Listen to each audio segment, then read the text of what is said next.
I am so happy with how this 3D printed bag turned out. Oop, the magnets are strong with this one. This is how I made it. We start with two 3D printed textiles that are lined with a soft base lining. And I'm going to use a straight stitch and go all the way around the perimeters before combining them together. I'm using the ST371HD from Brother, using a straight stitch with a zipper foot. And that 3D printed textile goes underneath that little lip that zipper foot offers, and the needle goes right next to it. We'll do that all the way around. Here is the back side of that textile. We can see that straight stitch. We'll do the same thing to the other one and then line them up. Cut off the excess fabric here at a 90-degree angle, following along those little tabs before we flip it right sides together. I like using alligator clips up on the top to make sure that everything's lined up. I'll start on this side and we'll do a stitch all the way down here. We'll stop here and we'll restart right here. Stop here and we'll restart right here. Option 1, just a simple straight stitch right along that previous stitch.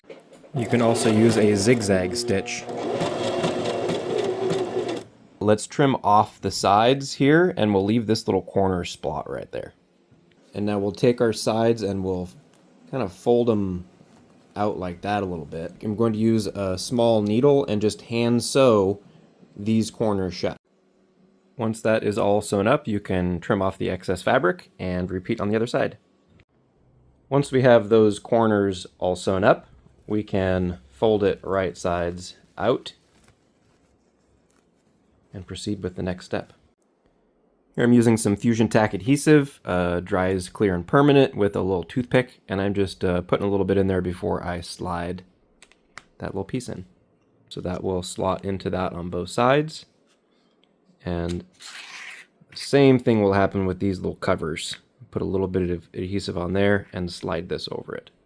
You can also use a E6000 with a fine applicator tip. That's what I used for these side pieces here.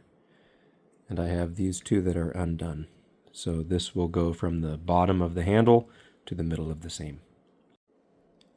I like using a toothpick and just pushing that little piece of material up into the slot just to make sure that it's nice and snug. Now we'll let the pieces dry, and I'm so incredibly excited about how well this bag turned out, how it shines. Oh my gosh, just awesome. Okay, go print one up now. This file is now uploaded on my Thanks profile. Check out the link in my bio for more.